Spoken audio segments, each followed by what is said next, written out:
Saat kita memutar ponsel ke samping untuk menonton video atau bermain game, objek dalam frame berubah dengan mulus.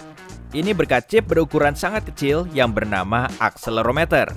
Saat kamu miringkan perangkatmu, bagian fungsional sebesar 500 mikron pada akselerometer mendeteksinya.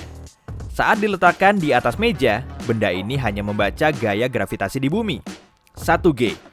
Jika kita gerakan sistemnya, perubahan dalam medan elektromagnetik memungkinkan kamera memahami posisi gambar. Satu mikrosirkuit besarnya 0,5 mm. Ini lebih kecil dari mata jarum. Sistem yang serupa terpasang pada salah satu mesin paling canggih yang kita ketahui, tubuh kita. Desain telinga dalam sangat mirip. Telinga dalam merasakan akselerasi saat bergerak di dalam lift atau mobil, atau saat mengubah posisi kepalamu. Sistem vestibular ini terhubung dengan mata. Coba miringkan dan putar kepalamu sekarang juga. Kamu masih dapat membaca tulisan yang ada di layar. Saat merekam video, lalu kameranya, seperti ponsel pintarmu, bergerak dan bergetar, kamu melihat gambarnya sangat mulus dan stabil berkat akselerometer di dalam telingamu. Tapi cobalah menonton video yang sama pada layar yang diam. Aduh, semuanya jadi buram. Pada situasi tertentu, seperti di kapal laut atau pesawat yang bergerak, sinyal yang mencapai otakmu dari mata dan sistem vestibular saling bertolak belakang. Dan ya, sudah pasti kamu jadi mual berat. Akselerometer juga dapat digunakan sebagai pengukur getaran atau seismometer. Ini mungkin tidak begitu penting, tapi rasanya keren juga punya ponsel yang dapat mengukur kekuatan gempa. Ini juga bisa mengukur keseimbangan bangunan. Memang bukan versi profesionalnya, tapi lumayan bagus untuk memastikan posisi horizontal kompor di dapurmu. Ponselmu punya sensor yang lebih mencengangkan, misalnya magnetometer. Kita hidup di magnet raksasa bernama bumi, jadi sensor itu digunakan sebagai kompas. Beberapa aplikasi bahkan mengubah ponsel pintar jadi pendeteksi logam. Aku tidak akan memakainya untuk tujuan profesional, tapi itu bisa membantu memperkirakan posisi kabel listrik di dalam dinding.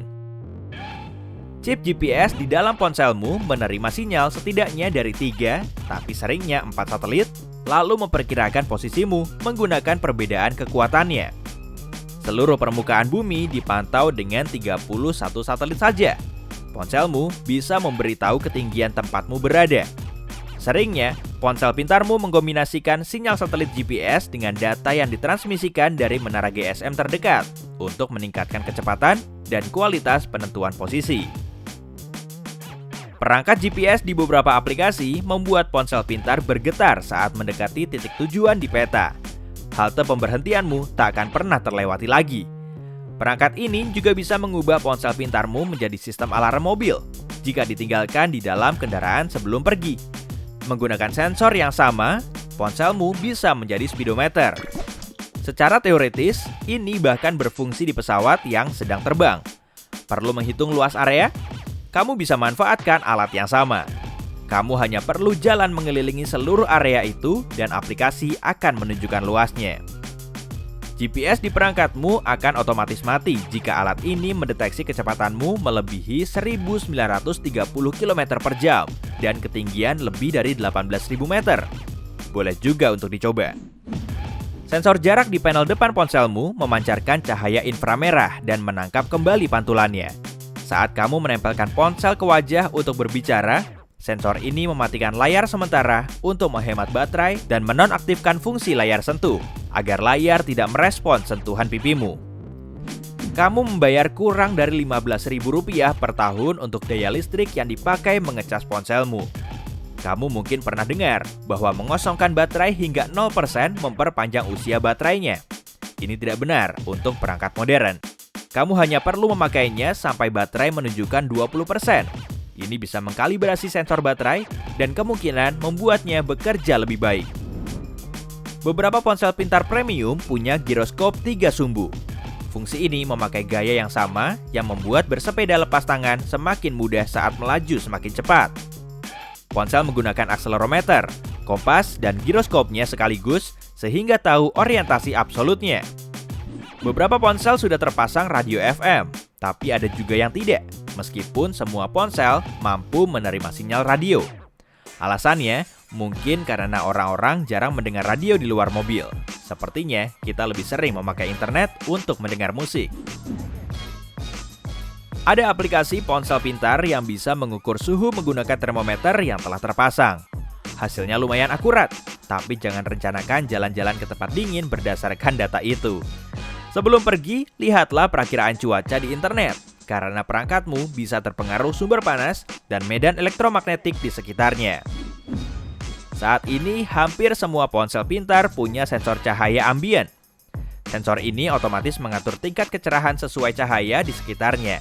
Tapi, jika kamu ingin membuka internet sebelum tidur saat lampu kamar sudah dimatikan, jangan lakukan ya. Meredupkan kecerahan layar hingga maksimum di ruangan gelap total tidak akan banyak membantu. Layar ponsel tetap terlalu terang di latar yang jauh lebih gelap.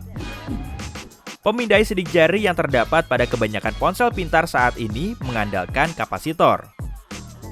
Alat ini bisa membaca gerak elektromagnetik pada jari yang ditempelkan ke pemindai dengan bantuan respons berbeda dari alur dan lekukan kulit. Beberapa pabrik ponsel pintar coba memasang pemindai sidik jari ultrasonik ke layar, tapi pemindai seperti ini tidak berfungsi dengan pelindung layar. Kamera dan mikrofon ponselmu juga merupakan sensor, dan ada ratusan aplikasi yang menggunakannya.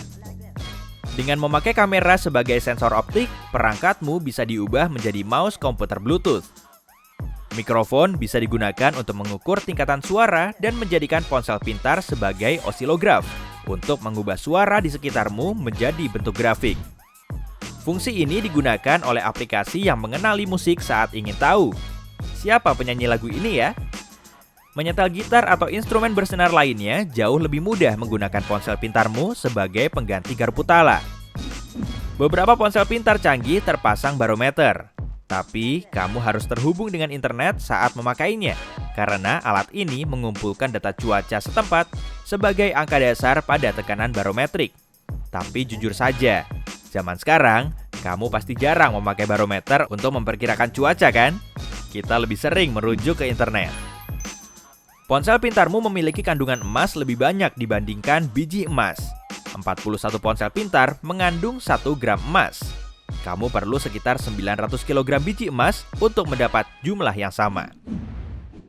Tablet bahkan dapat mengubah ukuran kantung celana. Beberapa produsen pakaian memperbesar kantung agar perangkat lebih besar bisa muat.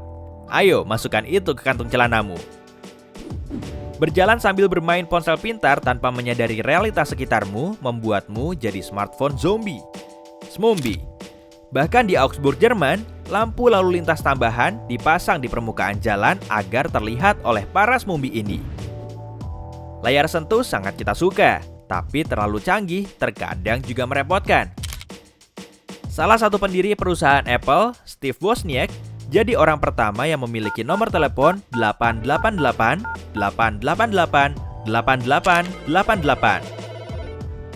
Lalu dia mulai menerima panggilan salah sambung lebih dari 100 kali sehari, kebanyakan dari bayi yang bermain-main dengan layar sentuh. Orang yang punya nama depan dan belakang berawalan huruf A juga kadang menghadapi masalah yang sama. Apa ini juga masalah besar di negara tetangga? Layar sentuh hanya merespons sentuhan kulit, tapi tak hanya manusia yang punya kulit. Banyak hewan peliharaan senang memainkan game khusus pada ponsel pintar dan tablet. Beberapa aplikasi bahkan mengaku dapat menerjemahkan bunyi ngeong dan gonggongan ke dalam bahasa manusia. Tapi, aku meragukan hasil terjemahannya. Hei, kamu menjanjikan cookies. Mana cookiesku? Aku datang saat kamu panggil. Aku mau cookies. Hei, jika kamu belajar hal baru hari ini, klik tombol suka di video ini lalu bagikan pada teman-temanmu. Inilah beberapa video menarik lainnya yang bisa kamu tonton. Klik saja video di salah satu sisi layar dan ingat, tetaplah di sisi terang kehidupan.